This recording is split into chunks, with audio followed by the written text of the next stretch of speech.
Continuamos en nuestra serie en el libro de Lamentaciones y hoy vamos a estar estudiando el capítulo 4. Lamentaciones, capítulo 4. Vamos a leer los versículos del 1 al 11 y 21 al 22. Dice así la palabra: ¿Cómo se ha ennegrecido el oro? ¿Cómo ha cambiado el oro puro? Esparcidas están las piedras sagradas por las esquinas de todas las calles. Los hijos preciados de Sión, que valían su peso en oro puro, ¿cómo son tenidos por vasijas de barro, obra de manos de alfarero?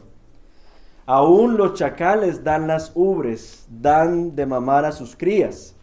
Pero la hija de mi pueblo se ha vuelto cruel, como los avestruces en el desierto. La lengua del niño de pecho se le pega al paladar por la sed. Los pequeños piden pan, pero no hay quien lo reparta. Los que comían manjares andan desolados por las calles. Los que se criaron entre púrpura abrazan estercoleros. La iniquidad de la hija de mi pueblo es mayor que el pecado de Sodoma, que fue derribada en un instante sin que manos actuaran contra ella. Sus consagrados eran más puros que la nieve, más blancos que la leche, más rojizos de cuerpo que los corales, como el zafiro su apariencia. Más negro que el hollín es su aspecto, no se les reconoce por las calles. Se ha pegado su piel a sus huesos, se ha marchitado, se ha vuelto como madera. Más dichosos son los que mueren a espada que los que mueren de hambre, que se consumen extenuados por falta de los frutos de los campos. Las manos de mujeres compasivas cocieron a sus propios hijos, que les sirvieron de comida a causa de la destrucción de la hija de mi pueblo. El Señor ha cumplido su furor, ha derramado su ardiente ira y se ha encendido un fuego en Sión que ha consumido sus cimientos. Y los versículos 21 y 22, regocíjate y alégrate, hija de Edom, la que habitas en la tierra de Uz, también a ti pasará la copa, te embriagarás y te desnudarás. Se ha completado el castigo de tu iniquidad, hija de Sión, no volverá él a desterrarte, mas castigará tu iniquidad, hija de Edom, pondrá al descubierto tus pecados. Señor, yo te pido de manera especial que sea tu Espíritu Santo dándome el denuedo, la claridad para compartir tu palabra. Nosotros todos hemos venido, algunos más lejos que otros, Señor, porque deseamos estar juntos, adorarte y también escuchar tu consejo. Yo te pido, Señor, que me ayudes a comunicar tu palabra para que al salir de este lugar podamos decir con toda seguridad: el Señor nos ha hablado. Padre, oro para que podamos traer, Señor, cautivos nuestros pensamientos a la obediencia a Cristo, todo aquello, Señor, que nos distrae y nos perturba, que no nos permite, Señor, escuchar hoy tu voz. Y oro, Señor, para que tu Espíritu haga una obra en nuestro corazón que es obstinado, nuestro corazón que es apático, nuestro corazón que es rebelde, que siempre quiere hacer sus propias cosas, su propia voluntad. Para que, Señor, ese corazón hoy sea quebrantado, para que podamos alinear nuestros caminos con los tuyos y nuestra voluntad con la tuya. Y esto te lo pedimos en el nombre de Cristo Jesús. Amén. Bueno, hemos venido en esta serie estudiando sobre esta gran tragedia de la nación de Israel. Y el título que estamos hoy trabajando es Nación Agritada, Pueblo Quebrantado. Y yo no sé si alguna vez usted ha visto una grieta en una pared. Sabemos todos que es una grieta, ¿no? Una grieta en una pared y hemos dicho, eso no hay gran cosa. Eso no pasa nada. Es simplemente una grieta. ¿Y qué hacemos con las grietas? Bueno, las cubrimos con pintura para que se pueda tapar, especialmente si uno está rentando el apartamento y hay como que grietas, entonces uno le pasa buena pintura para que el inquilino llegue, vea la casa y no se preocupe, porque la casa es un lugar seguro, un lugar sin grietas. El asunto es que las grietas a menudo son señales de problemas estructurales que tiene la casa. Son señales de que los cimientos son inestables. o de que está habiendo presión constante, y si la estructura se debilita por años y hay negligencia también, estas grietas pueden expandirse hasta un día de repente llevar a que todo el edificio se derrumbe. Y esa ilustración tal vez nos lleva a pensar un poco en cómo experimentamos las grietas en nuestra propia vida. Tal vez grietas en una relación que sabemos que está agrietada, que los cimientos no están firmes y las grietas nos están diciendo cuidado. Grietas en nuestra integridad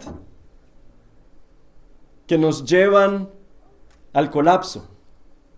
Y como decía al principio, en el libro de Lamentaciones hemos visto cómo el pecado de Judá ha traído el juicio de Dios. Vemos cómo el profeta llora sobre las ruinas de Jerusalén. Y la pregunta que nos tenemos que hacer es, ¿cómo es posible que el pueblo de Dios, que ha sido escogido por Dios, que tiene una historia con Dios, que tiene promesas de Dios, deja crecer grietas? ¿Cómo es posible que nosotros que estamos constantemente expuestos a la palabra de Dios, permitamos que crezcan grietas en nuestra propia vida? Y Jeremías identifica 3 grietas. Una grieta moral, la insensibilidad a la corrupción y a la injusticia. Identifica una grieta en el liderazgo, la falta de líderes espirituales.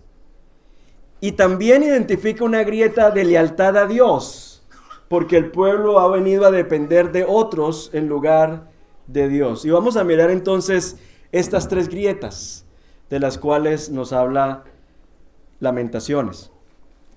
Miren ustedes que la primera grieta que se menciona aquí es la insensibilidad a la corrupción cultural. Jeremías utiliza esta imagen del oro ennegrecido, que es muy particular porque el oro es llamativo, el oro brilla, ¿cierto? Y él dice, ¿cómo se ha ennegrecido el oro? ¿Cómo ha cambiado el oro puro? Esparcidas están las piedras sagradas por las esquinas de todas las calles. Los hijos preciados de Sión, que valían su peso en oro puro, ¿cómo son tenidos por vasijas de barro, obras de manos de alfarero? Y es interesante porque entonces él está diciendo, ustedes que son el pueblo de Dios, han sido escogidos por Dios para vivir bajo los preceptos de Dios. Cuando nosotros, el pueblo de Dios, caminamos en la voluntad de Dios, en nosotros hay algo que es atractivo a los que nos rodean. Hay algo hay un brillo en nosotros que no es nosotros, es la manera en la que caminar en la voluntad de Dios y los preceptos de Dios nos hace brillar en medio de una sociedad que está en decadencia. Pero lo que ha pasado aquí con el pueblo de Dios es que permitieron que el pecado y la idolatría se infiltraran en la sociedad, se fueron corrompiendo cada vez más en sus valores y sus prácticas, y eso que antes brillaba, el oro, se ha ennegrecido. Es lo que está diciendo aquí el profeta, el oro se ha ennegrecido. Y luego menciona el tema de las piedras preciosas que están esparcidas por las calles, porque es interesante que una piedra preciosa se aprecia especialmente cuando está en un collar, ¿cierto? O sea, una piedra allí, una piedra allá, pero cuando está en un collar es atractivo, cuando está en un anillo, ¿cierto? Y entonces la persona que tiene las piedras empieza a mostrar, porque eso es llamativo, es atractivo cuando las piedras están juntas. Y entonces está diciendo el profeta, así era el pueblo de Dios, de atractivo y llamativo, como el que muestra un collar, como el que muestra un anillo de oro. Pero ahora, debido a la corrupción en la que están, son como piedras esparcidas. No llaman la atención, no hacen ninguna diferencia. Han venido a ser reducidas a eso, a piedras esparcidas. Y uno dice, pero ¿qué es lo tan terrible que está pasando en Judá? Que el Señor está diciendo que son como oro ennegrecido. Él explica qué es lo que está pasando. Él dice, aún los chacales dan las ubres, dan de mamar a sus crías, pero la hija de mi pueblo se ha vuelto cruel como los avestruces en el desierto. La lengua del niño de pecho se le pega al paladar por la sed. Los pequeños piden pan, pero no hay quien lo reparta. Está mencionando aquí bebés llorando de sed, niños mendigando por pan sin que nadie les dé. Las madres, que deberían ser las protectoras naturales de sus hijos, son comparadas con el avestruz que mete su cabeza en la arena e ignora la realidad que está a su alrededor. Más adelante dice que estas mismas mujeres son descritas como cocinando a sus propios hijos para comérselos. En otras palabras, es una imagen de una sociedad que ha perdido toda humanidad y compasión. Tú sabes que una sociedad está agrietada cuando no protege a aquellos que no pueden protegerse a sí mismos. Cuando la crueldad hacia los indefensos se vuelve común. Y al leer esto que el Señor habla en contra de los hijos de Judá, no dejo de pensar en nuestra propia sociedad y en cómo hemos perdido nuestra humanidad y compasión. No sé si saben, pero en Holanda y Canadá están legalizando la muerte asistida para autistas, para niños autistas, bajo el lema, la muerte es mejor que la dependencia. Eso está ocurriendo ahorita mismo en Canadá. Somos muy diferentes a la gente de Judá. No, podemos llegar a ser una porquería como sociedad.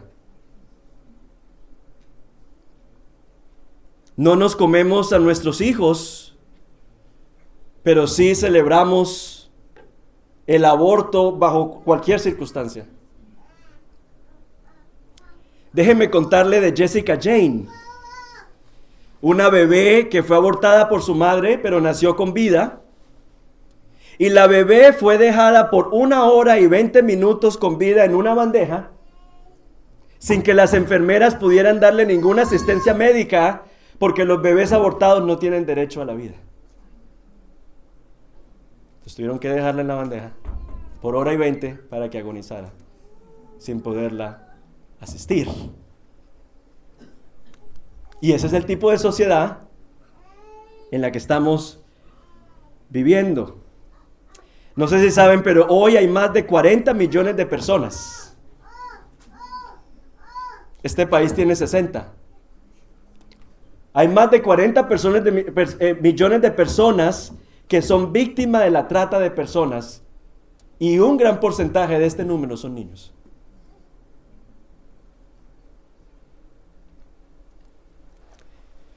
Tratamos a las mascotas como hijos. Y no tengo problemas si le tiene seguro y si le tiene esto, no lo tome personal. Pero lo que estamos dispuestos a hacer por un animal, no estamos dispuestos a hacerlo por un ser humano. Y tenemos que preguntarnos, ¿será que se nos ha pegado esa insensibilidad y estamos perdiendo nuestra humanidad y nuestra compasión?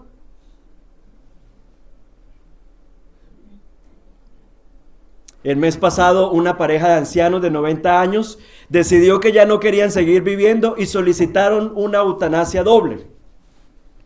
Y en el 2022, 29 parejas se sometieron a la eutanasia en Holanda. Qué belleza, ¿cierto? Y la gente aplaudía, y la gente le daba like, y la gente le daba share, y la gente decía, qué belleza, el amor.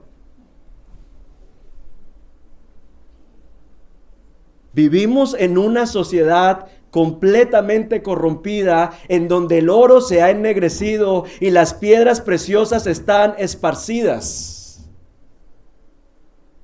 Y qué tragedia que nosotros como iglesia estemos abrazando esa manera de vivir como normal. Porque entonces ahí entendemos por qué el oro pierde su brillo. Porque si nosotros como pueblo de Dios dejamos de abrazar los preceptos de Dios, la voluntad de Dios, entonces no vamos a poder ser una luz en medio de la oscuridad en este mundo. Pero la corrupción moral no fue la única falla que llevó a la sociedad de Judá a perecer. Jeremías habla de otra segunda grieta y es el liderazgo desacreditado. Veamos lo que dice el versículo 13. A causa de los pecados de sus profetas y de las iniquidades de sus sacerdotes, el versículo 16 complementa, la presencia del Señor los dispersó y no volverá a mirarlos. Dios siempre ha dejado un liderazgo espiritual dentro de su pueblo con el propósito de que le diga al pueblo, mira las grietas que están creciendo, vuélvete a Dios en arrepentimiento. Siempre Dios ha dejado un liderazgo espiritual y los profetas tenían esa responsabilidad de llamar al pueblo al arrepentimiento, de confrontar el pecado, de hablar la verdad, incluso cuando eso era impopular. Y una vez que el pueblo escuchaba la voz del Señor, el pueblo decía, somos pecadores, ¿qué vamos a hacer? Ahí venían los sacerdotes. Los sacerdotes, con los sacrificios y los rituales, entonces permitían que el pueblo experimentara el perdón y la restauración de Dios. Los profetas confrontaban y los sacerdotes entonces llevaban a que el pueblo se consagrara nuevamente al Señor. Pero estos líderes fallaron porque los profetas, en vez de corregir al pueblo, los animaron en sus caminos, y los sacerdotes, en lugar de facilitar la reconciliación entre el pueblo y Dios, profanaron el templo.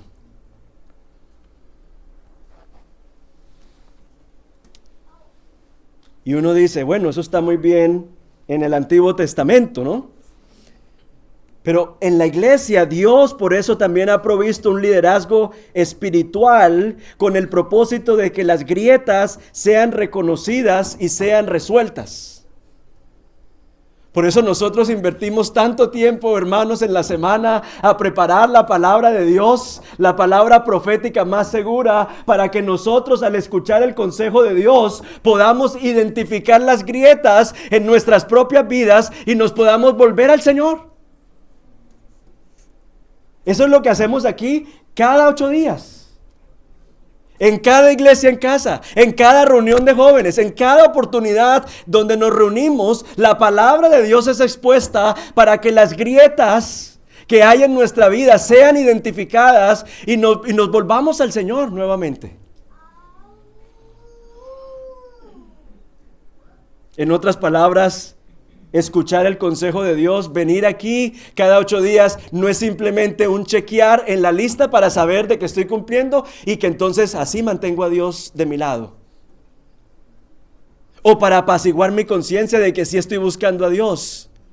No, esto es un esfuerzo comunitario que hacemos todos para mantenernos como ese pueblo de Dios que tiene una misión en este mundo, que es precisamente proclamar las virtudes de aquel que nos llamó de las tinieblas a su luz admirable y mostrarle al mundo en medio de su corrupción que hay otra manera de vivir en donde no perdemos nuestra humanidad, sino que vemos al otro como Dios lo ve, como un portador de su imagen. Y por esa razón, como Dios siempre establece líderes espirituales en medio de su pueblo, es que nosotros tenemos esa responsabilidad de elegir nuestros líderes. Un líder piadoso que busca a Dios y camina en integridad va a edificar al cuerpo de Cristo, va a alimentar las ovejas, va a ayudar a reparar las grietas, va a guiar al pueblo. Pero un líder que es impío, como en el caso de los sacerdotes de Israel, va a tolerar el pecado, va a buscar su propia gloria y va a llevar a la iglesia a la ruina. En 1 Timoteo 3, del 1 al 7, Por eso se habla con tanto detalle con respecto a las características que debe tener ese liderazgo espiritual, porque son un cimiento importante para que el pueblo de Dios pueda vivir y cumplir la misión de Dios. Dice que debe ser irreprensible, marido de una sola mujer, sobrio, prudente, decoroso, hospedador, apto para enseñar, no dado al vino, no codicioso, amable, apacible, no contencioso, no amante al dinero. ¿Por qué tales estándares? Se pregunta uno. Bueno, porque son los líderes y ejercen una gran influencia y han sido puestos para preservar al pueblo de Dios de que esas grietas no se entren y entonces nos lleven a ser como el oro que se ha ennegrecido.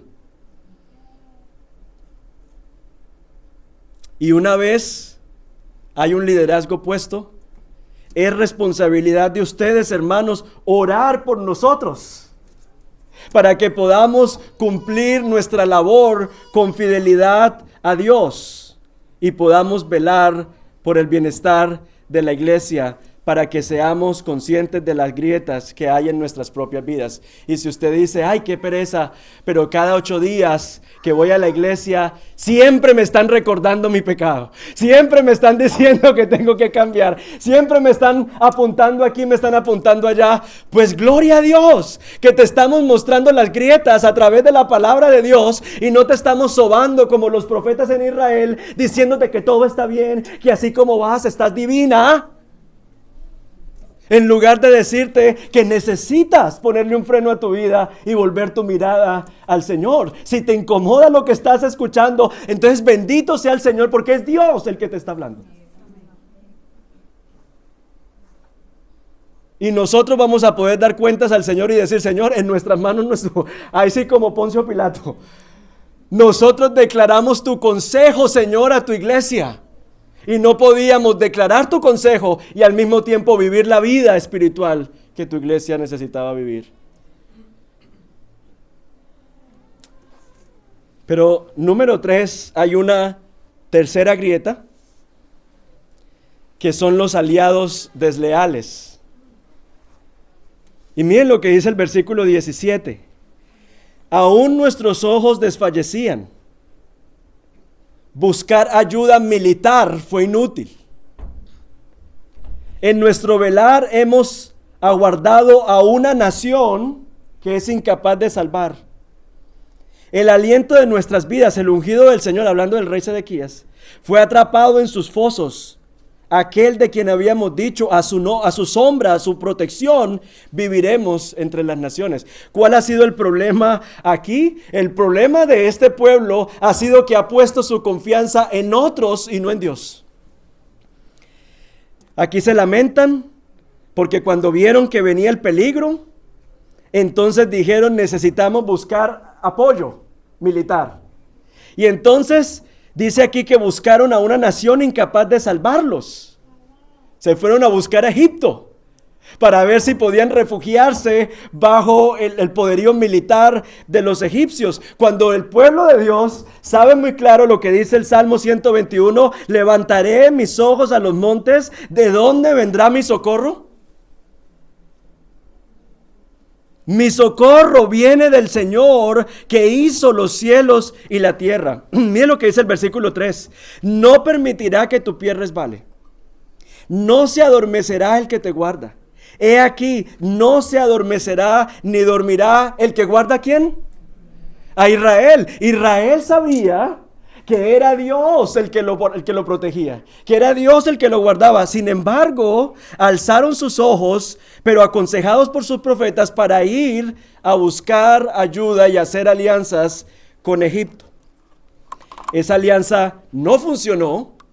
Egipto se quedó con la plata que le mandaron y fueron invadidos y desterrados.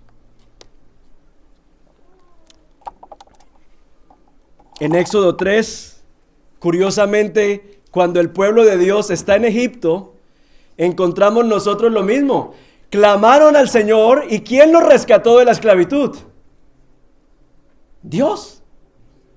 Dios escuchó el clamor del pueblo, envió a Moisés, abrió el mar para que pasaran por tierra firme. Dios era el que había rescatado al pueblo. Pero parece ser que al pueblo de Dios, tanto a ellos como a nosotros, se nos olvida mirar hacia atrás y ver que ha sido la mano del Señor la que ha estado con nosotros. Que ha sido el Señor el que ha abierto caminos cuando no han habido caminos. Que ha sido el Señor el que ha dado provisión donde no había dinero para que pudiésemos proveer, que la mano del Señor es la que nos ha traído hasta aquí. Pero como sufrimos de Alzheimer, recordamos lo que nos conviene, se nos olvida la fidelidad de Dios para con nuestras vidas, y cuando viene la crisis y cuando viene la prueba, le echamos mano a todo lo que tenemos a nuestro lado.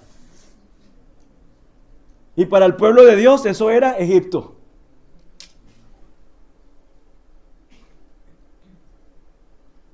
Dicen los versículos 18 y 19 que fue muy fácil cazar a los judíos. No porque esta gente era muy estratégica, era porque Dios lo estaba permitiendo. Antes Dios lo había defendido, ahora Dios lo estaba permitiendo para que se dieran cuenta que solamente Él es poderoso para salvar y para rescatar. Nosotros no buscamos a Egipto, pero tenemos nuestras mañas, tenemos nuestros lugares de refugio, tenemos las puertas que tocamos cuando estamos en situaciones difíciles. Por ejemplo, cuando enfrentamos dificultades financieras, podemos ser tentados a hacernos ricos rápidamente, juegos de azar, actividades ilegales. Y en lugar de buscar el consejo de Dios en cuanto a cómo manejar nuestro dinero, que hay bastante en la Escritura sobre la mayordomía cristiana, tratamos de solucionar nuestros problemas endeudándonos más en la tarjeta de crédito.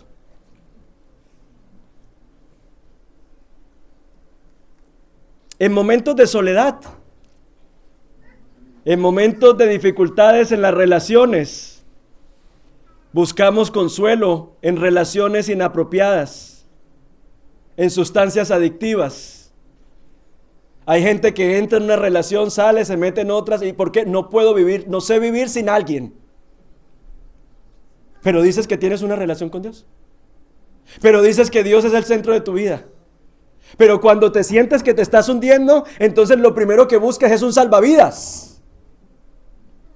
Y entras en esa espiral de esclavitud, porque salimos de una mal para meternos a una peor y a una peor y a una peor.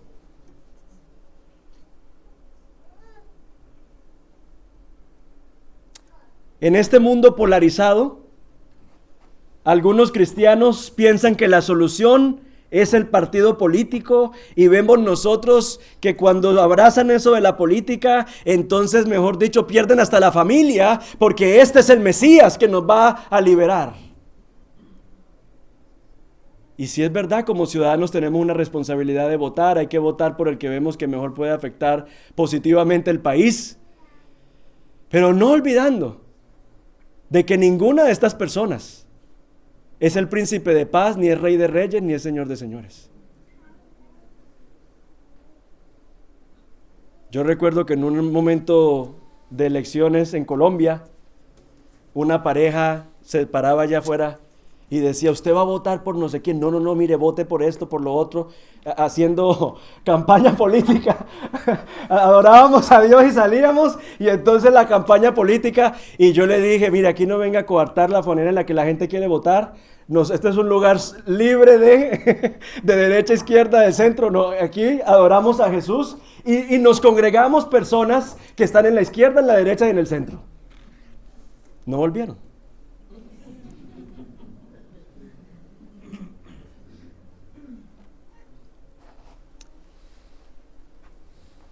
E incluso en asuntos espirituales, algunas personas pueden estar siempre en búsqueda de experiencias, y a ver cómo es que me erizo y a ver quién es el nuevo ungido y esto y aquello, en lugar de nosotros venir cada día a la cruz y anclar nuestra vida en las verdades centrales del Evangelio. Hermanos, nosotros vivimos una tentación muy grande y es la tentación de buscar soluciones rápidas o tratar de escapar del dolor por nuestros propios medios en lugar de llevar nuestras luchas a Dios, esperar en Él y confiar en su sabiduría.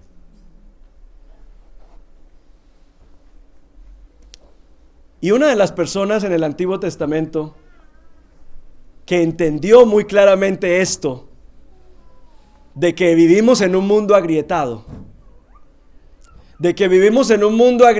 por el pecado, y que ninguna de las cosas de este mundo nos van a poder satisfacer en plenitud, fue Abraham.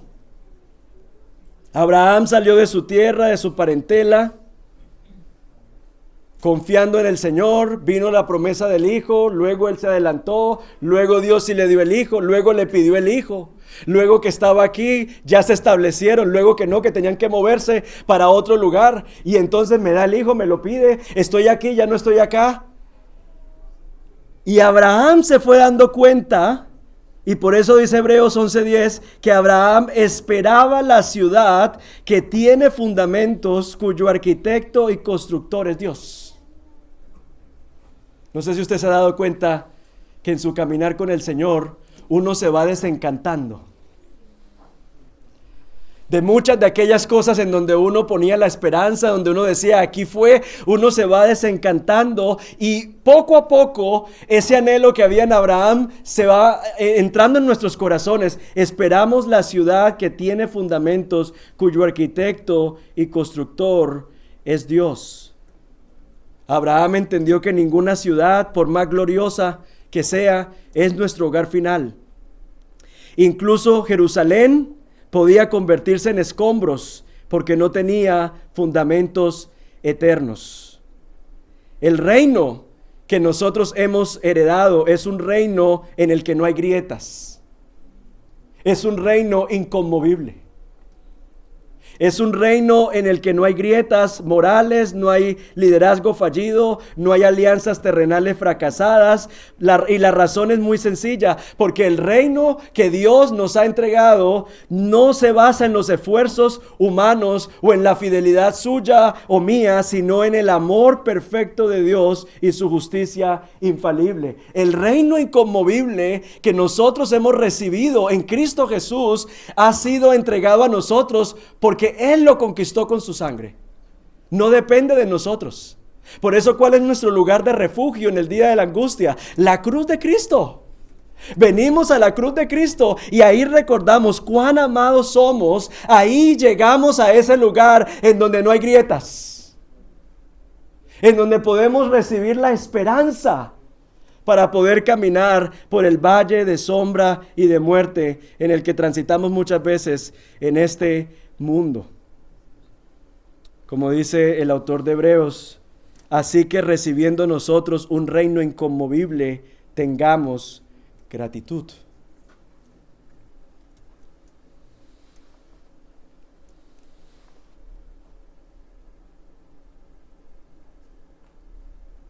Hermano, no sé si usted se ha dado cuenta que vivimos en un mundo agrietado.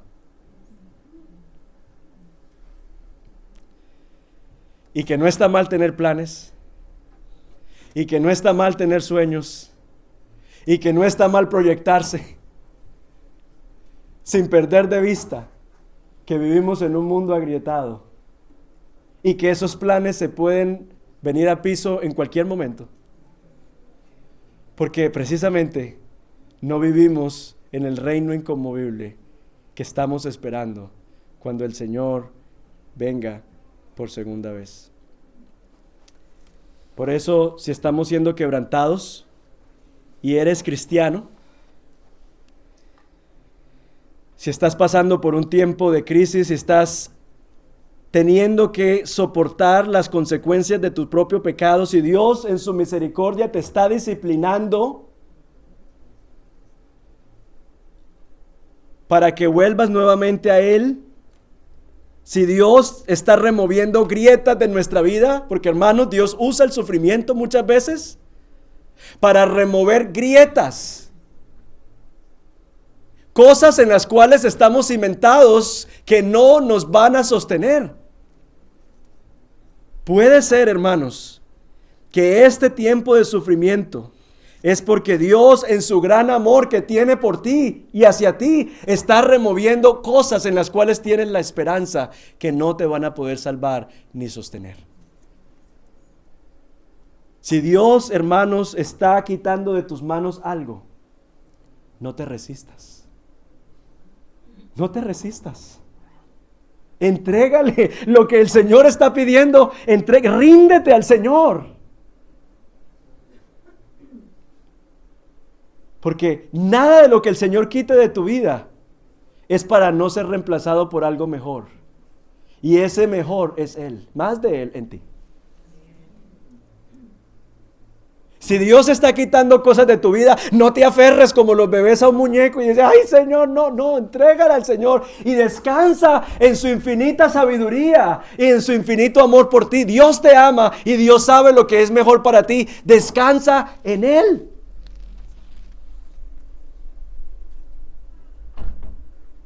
Porque Dios es un buen Padre. Y a todo el que ha recibido como hijo, Dios no va a permitir que sigamos, hermanos, soportando nuestra vida y cimentando nuestros esfuerzos en algo que está agrietado. ¡Qué misericordia de Dios! ¿No les parece? Que en vez de dejarnos persistir, arrebate de nuestras manos lo que no sirve y lo que estorba. ¡Qué misericordia de Dios! Hermanos, porque yo no sé si usted es como yo, pero yo soy testarudo. Yo soy terco. Amo que las cosas se hagan conforme yo quiero. Y Dios en su misericordia usa el sufrimiento muchas veces para también mostrarnos que lo que pensamos que es oro no brilla. Y que lo que pensamos que es plata en realidad es falso.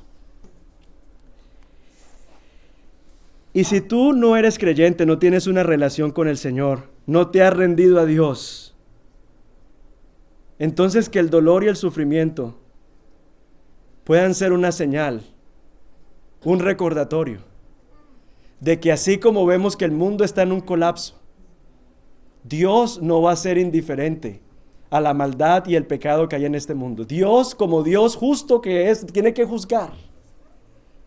Pero Dios ha entregado una puerta de salida en medio de las llamas, que es la cruz y el sacrificio de Jesús. Por eso, si tú estás aquí y no estás en relación con Dios, yo te animo, yo te invito, yo te llamo a que vengas al arrepentimiento ante el Señor. Porque no vas a encontrar ningún otro amor fiel y puro y genuino como el amor de Dios. Si tú no tienes una relación con Dios, yo te animo a que te rindas a Él. Le entregues tu vida a Él. No estamos hablando de una vida sin dificultades, sin aflicciones, pero sí de una vida en donde cada aflicción y cada situación obran para nuestro bien.